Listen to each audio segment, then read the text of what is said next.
Olá, olá, meus amigos, minhas amigas, tudo bem? Como vão? Muito prazer, me chamo André Malheiros, sou professor aqui da Escola Até Aprovação, sou professor de Direito Administrativo e de Ética no Serviço Público, aqui é a ética profissional do servidor público federal. É o tema do nosso estudo de hoje, um estudo muito relacionado a essa necessidade que você tem em virtude da sua carreira, no qual o seu edital aí cobra ou pode cobrar o tema de ética no serviço público. A ética no serviço público que é regida por uma legislação de 1994.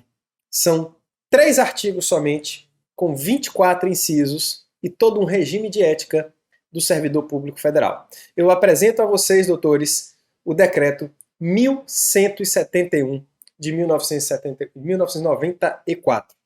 O decreto 1171 de 94, ele vai trazer uma série de disposições acerca da ética no serviço público e isso puxa de você, exige de você também uma boa base em direito administrativo, até porque as cobranças elas são linkadas, as cobranças elas são relacionadas e esse é o nosso principal objetivo aqui no nosso encontro.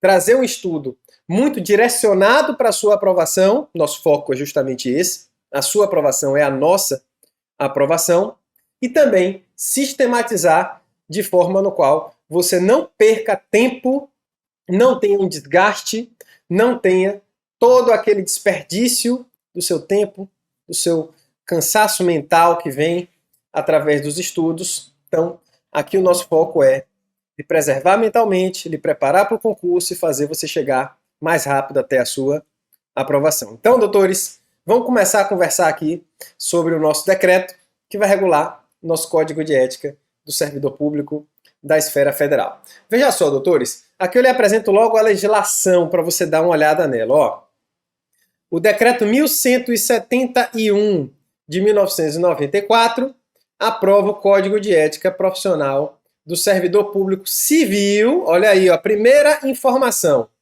Primeira informação. Professor, cai essa parte aqui do texto da lei? Cai sim, viu? Não são cobrados somente os artigos, mas também essa iniciação aqui da legislação. Então, o Código de Ética do Servidor Público é um código de ética desse que nós estamos estudando, é do servidor civil, não se aplica aos militares. E é servidor civil de onde? Do Poder Executivo Federal. Poder Executivo Federal. Ou seja, a nossa legislação aqui ela não vai se aplicar aos servidores militares e não vai se aplicar aos servidores estaduais ou servidores municipais. É claro, por analogia, o município, o estado, seja quem necessite, pode fazer uma aplicação, a utilização do decreto 1171, não há impedimento, mas tecnicamente falando, e aqui você usa isso para o seu concurso público, o que você tem que dizer? Esse decreto é para servidor civil e servidor federal.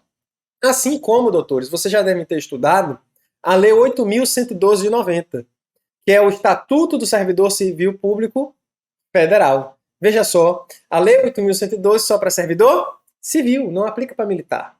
E só para servidor federal. Todos os estados têm que ter sua lei de servidor, todos os municípios têm que ter sua lei de servidor. E aqui o Código de Ética ele segue a mesma linha de raciocínio. Servidor civil e federal. Fechados até aí? Tudo tranquilo? Tudo maravilha? Beleza. Aos poucos vocês vão entendendo a minha metodologia de ensino aplicada aqui também à escola e vocês vão ver que é tudo com tranquilidade, tudo sistematizado, comprovado, da forma que cai nos concursos públicos, até porque aquele estudo que tinha aquela enrolação toda, aquele floreio todo, não levava o estudante a nada, trazia cansaço mental, falta de objetividade, e esse não é o nosso objetivo aqui não. Nossa competência nesse caso é trazer a sua aprovação. Veja só, doutores, olha só, outras informações importantes aqui para você. Além do Código de Ética ele ser do servidor público civil federal, esse Código de Ética ele se aplica tanto à administração, preste atenção, direta quanto indireta. Tanto a administração direta quanto indireta. Lembre da aula de direito administrativo lá no tema de organização administrativa. A administração pública, ela se divide entre direta e indireta, mas veja, doutores, nós só temos uma administração, que se divide em duas, direta e indireta. A administração direta, com aqueles entes federativos, União, Estado, DF e municípios, e a administração indireta, com pessoas jurídicas criadas posteriormente para o Estado.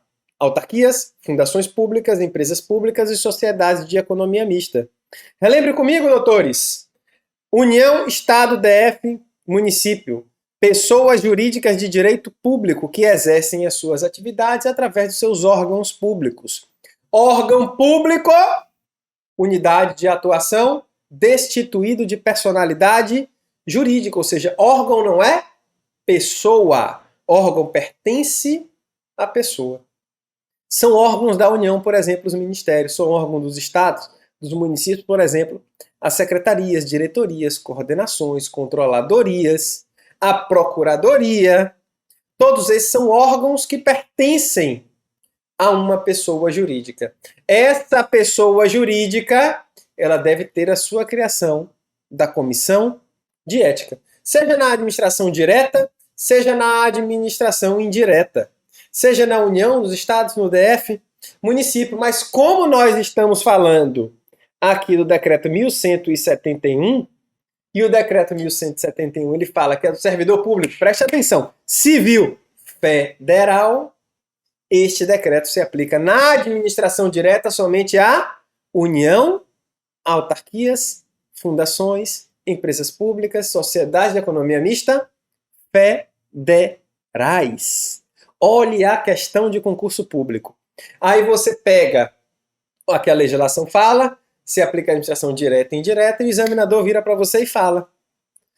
Nesse caso, o decreto se aplica, então, à administração direta, União, Estado, DF, municípios, à administração indireta, autarquias, fundações, empresas públicas, sociedade de economia mista. Você é levado a marcar como verdadeiro. Mas preste atenção, doutor. Preste atenção, doutora. O decreto 1171, lá, antes até do artigo 1º, ele disse que se aplica ao servidor público civil de que esfera? Esfera federal. Se ele se aplica à esfera federal, então, dentro da administração direta, nós não estamos englobando aqui os estados, o DF, o município, simplesmente e somente a União na administração direta e na indireta, todos os 4.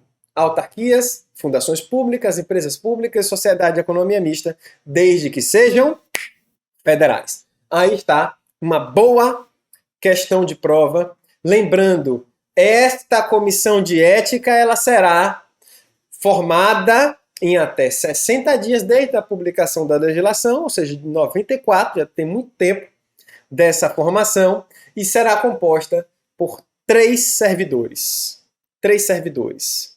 Sejam eles ocupantes de cargo efetivo ou emprego permanente. Qual é a diferença? Lembre agora da aula de servidores públicos que você teve.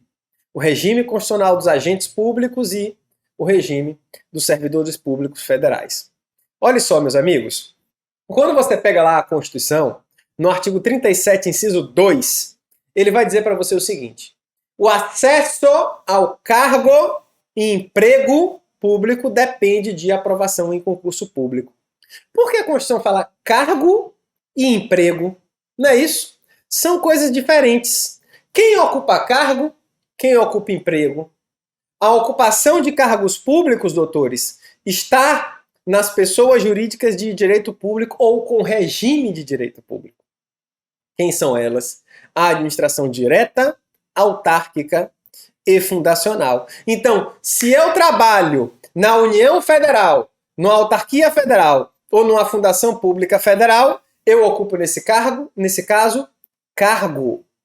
Agora, se eu trabalho na empresa pública e na sociedade de economia mista, eu não ocupo cargo, e sim ocupo emprego público.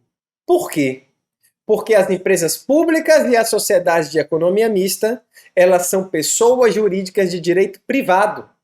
E a letra, o texto da nossa Constituição diz que as pessoas jurídicas do Estado, ou seja, as empresas públicas e sociedade de economia mista, as empresas estatais, elas terão as mesmas obrigações das empresas do mercado privado nas relações civis, comerciais, trabalhistas e tributárias. O mesmo regime do direito civil, empresarial, a Constituição fala comercial, trabalhista e tributário das empresas privadas, uma empresa que nós podemos abri-la, a escola até aprovação, por exemplo, é uma empresa privada. Nessas 4 matérias, o mesmo regime aplicável a elas será aplicado às empresas do Estado, sejam elas empresas públicas ou sociedade de economia mista. É claro, temos um detalhezinho ou outro, temos, mas a grosso modo o regime ele é o mesmo, ok? Então, quem trabalha em pessoa de direito público, cargo público. Quem trabalha em pessoa jurídica de direito privado, mesmo as pertencentes à administração, não tem cargo, e sim emprego. Nesse caso, emprego público. Efetivamente, há uma diferença, professor? Só para chamar a atenção aqui de um tema. Efetivamente, há diferença? Se você pegar o artigo 41 da Constituição, o artigo 41 ele vai lhe dizer sobre a estabilidade. Ele vai lhe dizer que a estabilidade ela é adquirida, né, após 3 anos de exercício em cargo público. Ou seja, quem tem emprego público não tem direito à estabilidade pelo texto da Constituição. Temos aí decisões, por exemplo, do TST acerca da matéria? Temos, mas respeite a letra da Constituição do artigo 41. Onde é que eu quero chegar com isso? É de que a comissão de ética ela tem que ser formalizada cumprida em 60 dias da promulgação aqui da legislação, publicidade da legislação, isso já tem muito tempo, e ela será composta por 3 servidores, seja ele ocupante de cargo efetivo ou emprego permanente. O detalhe está aqui, cargo efetivo, emprego permanente, ou seja, tem que ser concursado. Concursado. Professor, precisa ser estável? Não, mas precisa ser concursado.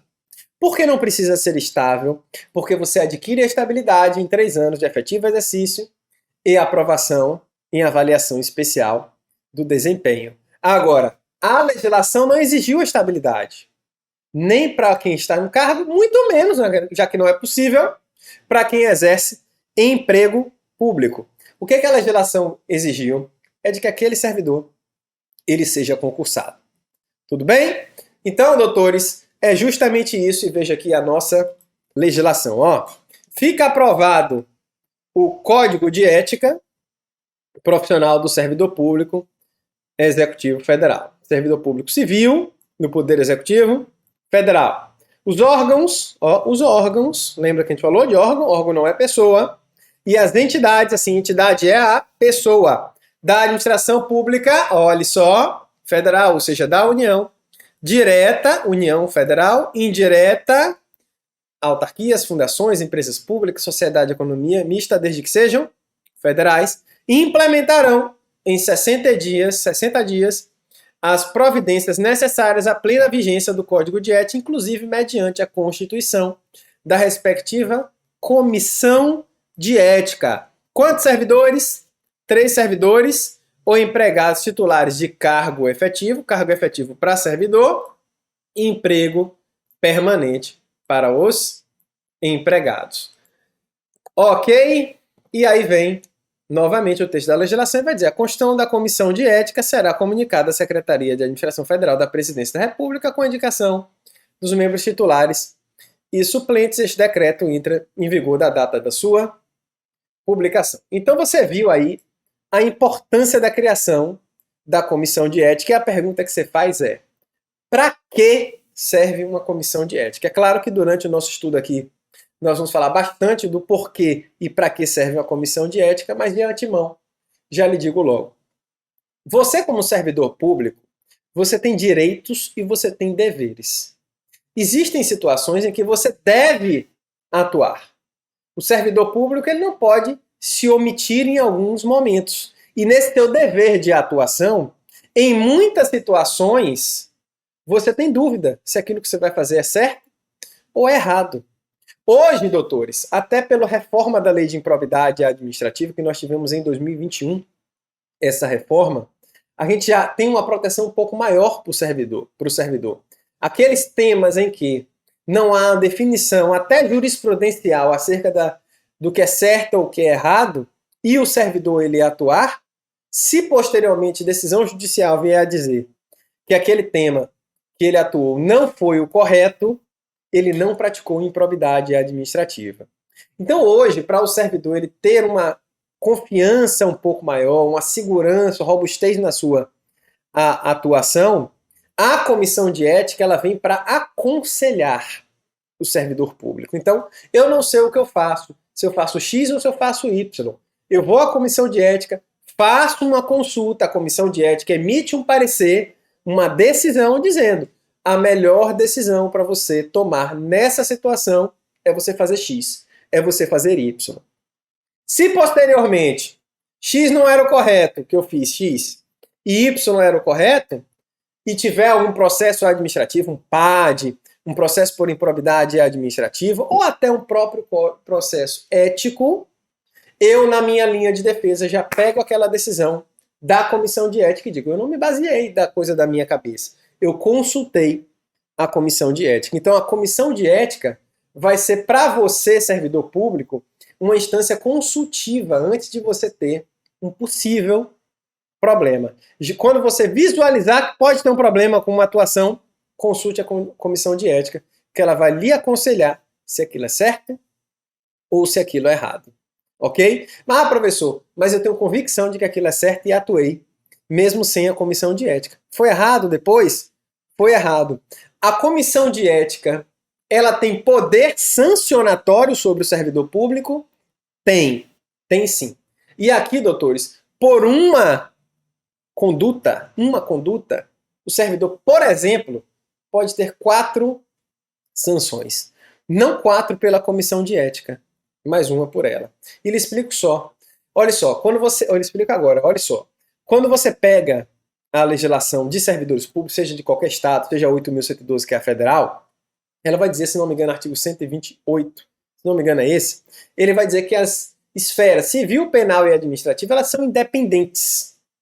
Então, o servidor público, por exemplo, pratica uma corrupção ou uma improbidade administrativa, ele vai ser punido na esfera criminal. Se for corrupção, por exemplo, vai ser preso na esfera criminal. Na esfera civil, vai mandar ele devolver o dinheiro, o juiz vai determinar que ele devolva a quantia no qual ele se apropriou indevidamente. Na esfera administrativa, certamente, se ele praticou corrupção, ele será demitido. E na esfera ética, aqui nós temos uma uma sanção aplicada pela comissão de ética, que é a censura. Perfeito? Então, a comissão de ética, ela também tem esse poder de opinar por uma sanção para o servidor. A sanção prevista no decreto 1171, que é o nosso famoso Código de Ética do Servidor Público Civil Federal, é a pena de censura. Censura não é naquele aspecto de você não deixar o servidor falar, emitir a sua opinião. Não tem nada a ver com isso. Para que serve a censura? A censura ela serve para diferenciar um servidor do outro em um momento de uma promoção. Então veja, pode ter uma situação no qual não há nada muito grave, mas eu fui censurado e você não. Existe um cargo do nível acima do nosso que se tornou vago agora e algum servidor será promovido. Temos eu e você, entramos no mesmo concurso, temos um desempenho parecido, mas eu sou censurado e você não. Na hora da promoção, quem vai ser promovido? Você será e eu não. Por quê? Porque o ato aqui que o servidor sofre, em sendo ele uma censura, vai o diferenciar dos outros servidores no momento de uma promoção. Professor, você falou naquela situação, por exemplo, de uma pessoa, ela sofreu uma censura, no caso, por exemplo, de corrupção, ele vai ser demitido, não vai ser promovido em lugar nenhum. Se algum dia ele se tornar servidor novamente, é possível que aquela censura ela continue. Ok?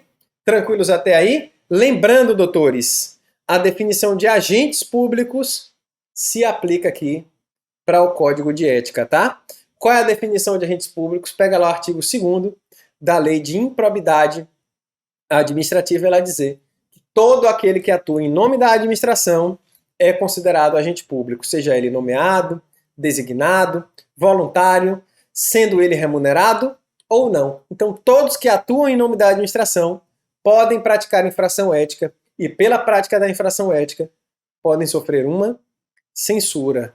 Tranquilos? Um forte abraço, espero que vocês tenham entendido essa parte inicial da legislação. E no próximo bloco, a gente vem com as regras deontológicas, os deveres e, posteriormente, evoluindo aqui na nossa legislação. Falamos dos 3 artigos e agora os 24 incisos, conforme eu prometi.